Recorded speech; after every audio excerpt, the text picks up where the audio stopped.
Aloha. Good morning, everyone. I'm so glad you're here today to start your journey to lead your Rotary Club. I'm Naomi Masuno, your moderator for this core session on increasing your impact. I'm a past district governor in District 5000 in Hawaii. And speaking of Hawaii, who wants to go to Hawaii in 2027 for the Rotary Convention? Yes, everybody. Blue skies, warm breezes. But not far from Diamond Head is a place that Paradise forgot. There's a school there that the students are from public housing and English is a second language. So it wasn't hard for us to see what the needs were of that community.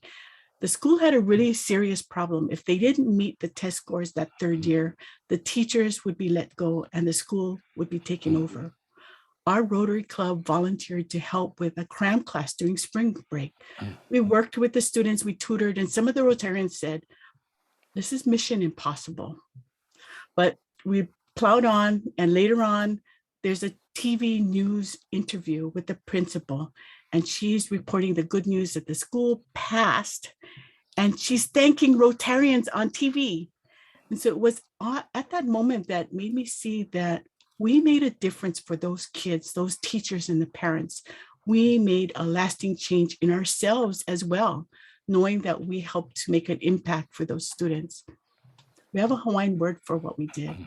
It's kina ole, doing the right thing, the right way at the right time, in the right place for the right person and for the right reason. And so we're very proud of that project. And it was very simple. It didn't cost us any money, but we made an impact for that school. Okay, so in 2017, some of you may know, Rotary gathered some feedback from Rotarians around the world, and they came up with a vision statement, and it goes like this. Together, we see a world where people unite and take action to create a lasting change across the globe in our communities and in ourselves. And then in 2018, an action plan was developed as a guide for new exciting opportunities for our organization. And this kind of helps you organize your plan for your year. There are 4 priorities in the action plan, and the 4 core sessions that you will do today and tomorrow are centered on these priorities, which are increase our impact, expand our reach, enhance participant engagement, and increase our ability to adapt. And so we hope that you get a better understanding of the 4 priorities and then share these ideas together to see what your club can do and to be a vibrant club. So in the session today, we're talking about increasing our impact. We have 3 breakout sessions, and we'll talk about the types of projects you're planning, how to involve community members, how your Rotarians, how to measure, track, and publicize your project. And so we hope that you will take away great ideas to implement to make a difference in your community. Okay, so what does increase our impact mean? What does it mean to you? So yes, doing a meaningful project, solving problems, but there's only so much time in the day and so many things to do. So by planning out the year and utilizing your time, your club's time wisely, you can make things happen. And at the end of the year, look back at the accomplishments. So how do you do that?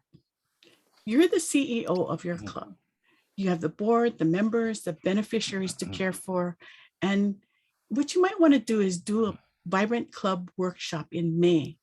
Talk about the mission of your club, review what your club has done, how many people you helped, find out what your members want, what they're passionate about. And with this open discussion, you will find things that are important to your club members and make an impact and how you can change their lives as well as those in your community. Okay, so don't forget to see how the membership foundation and Rotary brand all fit together. And then you can come up with these plans to make a difference and make your actions count. So when you discuss these projects for the upcoming year, think about the impact on the beneficiaries. And how do you do that? How do you find out what the beneficiaries want and need? Your community is a beneficiary. How do you know if you're doing the right thing for the right people? How do you determine the needs of your community? So, let's talk about that. But you'll find that if you do a needs assessment, if you talk to the community stakeholders, you do a SWOT analysis, strengths, weaknesses, opportunities, and threats of the community, and develop that trust with the community, you will find what you need to do. You can talk to elected officials, nonprofit service providers, invite the stakeholders to a community conversation to talk about the issues and challenges. So when you get all this data from the community, find out what you can do and be problem solvers. Figure out what you need to make an impact. It could be getting more volunteers, more funds, partners. If you do a joint project with clubs, other partners, you can do bigger, harder projects and really make an impact. So thank you very much for sharing your ideas in your breakout sessions and your plans. And I hope you have a clear picture of how your club can make an impact. You want to share your successes with the world, with press releases, media coverage, social media, and you know that there are potential members out there. And when they see what you're doing, they're going to want to join your club. So don't forget to put your projects into the service activities in Rotary Club Central and the Rotary Showcase. And then your club, the district, the Rotary International can get that information, put it all together, and we can see as a whole what we did in volunteers, volunteer hours, and the dollars that went into these projects. So there are a lot of resources available for you at the Zone and the Rotary websites, a lot of material for you to use. So please take advantage of your district committees and leaders. There's a lot of people that can help you. So go out and do good in the world. Go change lives. Yep. All right. Good morning, everybody. I'm Benson Medina. I'm the district trainer for District 5000, which you probably figured out from what I'm wearing is Hawaii. And so we're excited to be here. This is our first time that we're participating in Southwest Pets. So we're glad to be part of this great group. I also want to let you guys know that, the convention is coming back to us in 2027. So we're hoping to see all of you there. I'm excited today to be facilitating our discussion because what we're going to be talking about today will empower you as the incoming club president to have a huge impact on your club going forward. Now, as you know, the last couple of years have been really difficult for Rotary. The pandemic has been hard on the operations of our club. But now we see that we're sort of rising out of that now, and so your presence here today is going to be really, really critical in helping your club get back on its feet, to thrive, and to really do the kinds of things that we always have done in Rotary. We're going to talk about the different strategies that we have to make some changes. But it all really started, back in the middle of the last decade, 2017, where Rotary came up with a new vision. And that vision sort of set us in a new direction. And that vision, I want to go through that with you. It's basically together, we see a world where people unite to take action, to create lasting change in our communities, across the globe, and within ourselves. So that vision statement asks us to do three things, right? It asks us to unite as a group, and that's what we're doing here today, to unite as a group, right? To create lasting change. And that lasting change only comes when we take action, which is the third thing, right? Is to take action to make changes within our communities, across the globe, and within ourselves. So this few days that you're spending here in Pets is really about making changes that start really within yourself. Now, the four strategies that were developed to help address this new vision were addressed for a specific purpose. And this morning, we're going to talk specifically about expanding our reach. So expanding our reach was a strategy that was directed specifically toward the expansion of membership. Now it goes beyond that, but when we look at at membership as a core thing that Rotary continues to put focus and energy on, that is a key one, and that is why one of these strategies was directed specifically toward membership. It's about looking at different ways to attract new members beyond just inviting our friends and associates to meetings, right? It's about going beyond traditional meeting schedules. It's about going beyond normal ways of fundraising. It's about going beyond the ways that we've always done community service. So in essence, expanding our reach is really about coming out of our comfort zone. So think about that for a second in terms of your personal situation. Think about the different ways in which you've pushed out of your particular comfort zone to achieve something, right? How about improving your public speaking? You know, there's some people that believe people would rather die than to do public speaking. I mean, that's something that's always been terrifying to people that have been in leadership positions. You're going to be president of your club next year, okay? It may be a big push for you to come out of your comfort zone to get really good at public speaking. How about working hard at work to get a promotion? How about sticking, this is one definitely for me, sticking to a difficult fitness program, coming out of your comfort zone to do that. Now, everyone in this room knows that doing things the same way will always yield the same results. And Rotary was created because our founder, Paul Harris, saw a different vision ahead, and he was willing to come out of his comfort zone, right, to get Rotary going, to get it on its feet. And Rotary has really thrived, and it's really expanded over the decades, over 100 years now, because people were willing to come out of their comfort zone and expand their reach. Now, we know that creativity comes from being observant and that necessity is a mother of invention. And so over the last couple of years, we've had lots of opportunity to adapt to all kinds of changes, to look at ways in which we can expand our reach.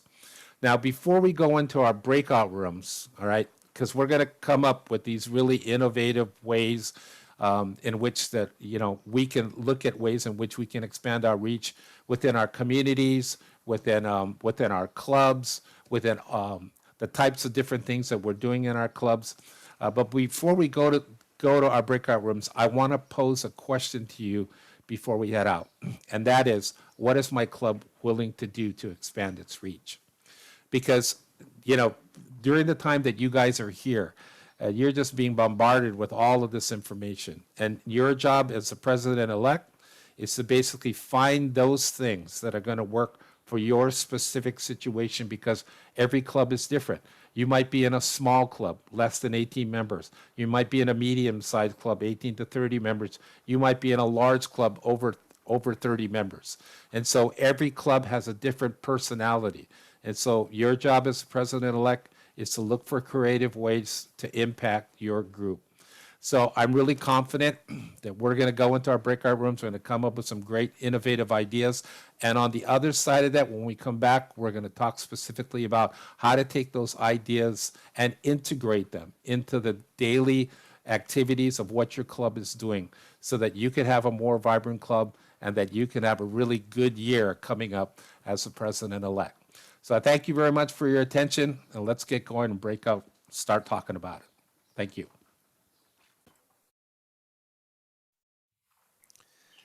Aloha, my name is Kathleen Merriam, and I come to you from the beautiful state of Hawaii. I am a past president of the Rotary Club of Metropolitan Honolulu, and I'm currently an assistant governor for the windward side on Oahu.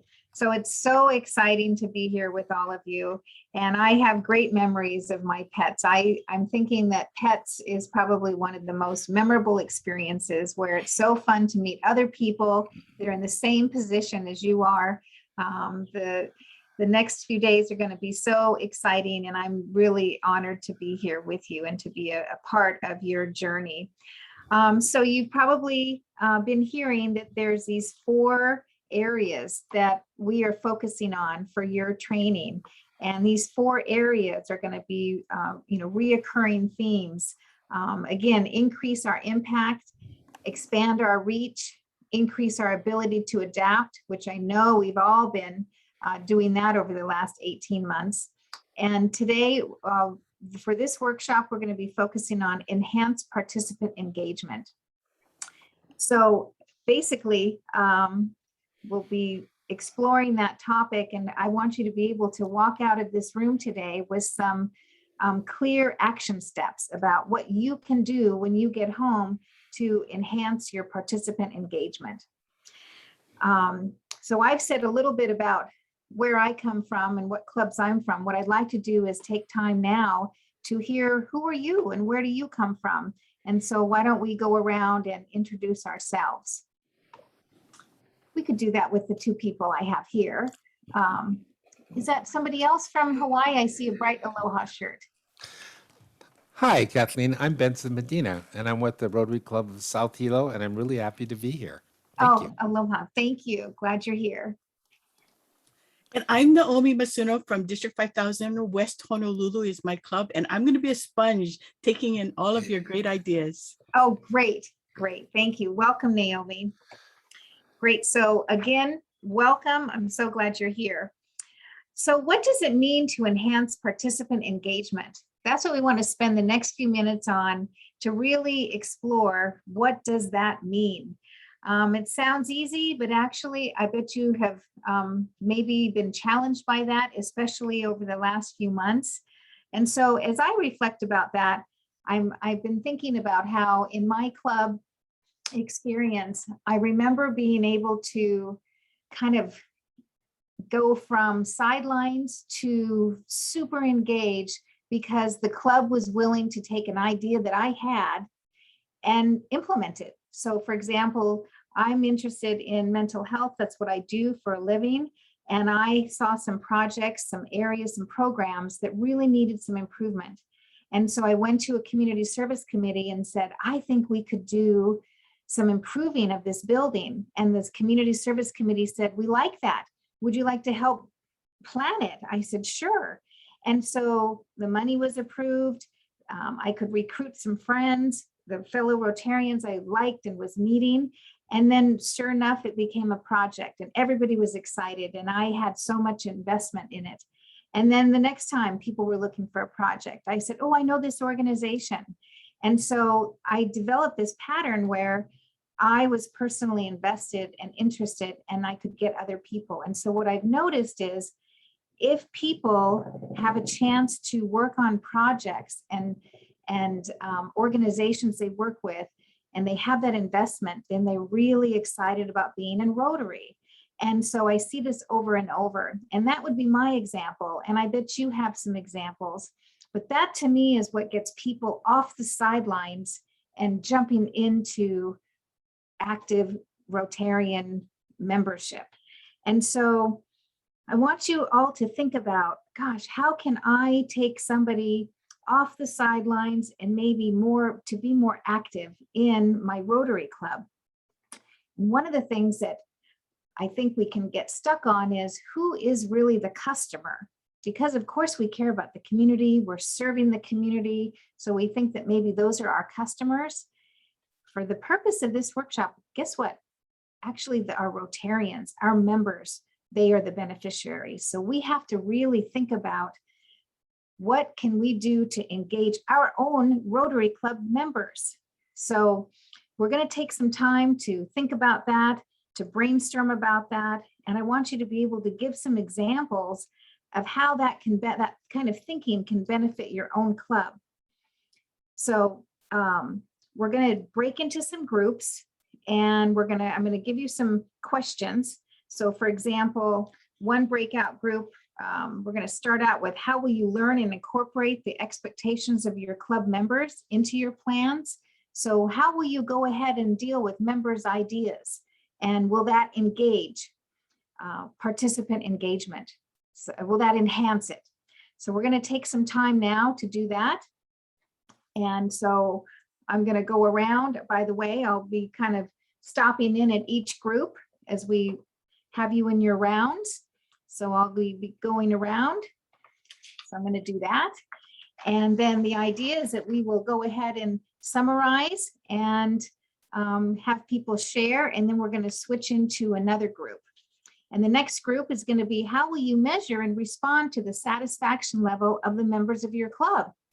So what do you do if somebody is not particularly satisfied? What do we do if somebody's not coming anymore, or maybe they didn't feel engaged? So how do we pull them back in? So we're going to spend some time on that. And the last group is going to be, how do you engage members of your club who do not regularly participate? So again, those members that are on the sidelines, they're just not participating. Can we use something like a project? Do they have an idea of an organization that they work with? Would they like to do something with that organization? Do they have interests that we haven't heard about yet? Would that enhance their participation? And then as we split into groups, we're going to be sharing those ideas. And then the idea is to definitely have an action plan so we can work on those. Thank you for your participation. I'm speeding it up now. You've participated and you've shared your action plan, and we're going to be learning from each other, and then you can go home with that action plan. All right, thank you. Aloha.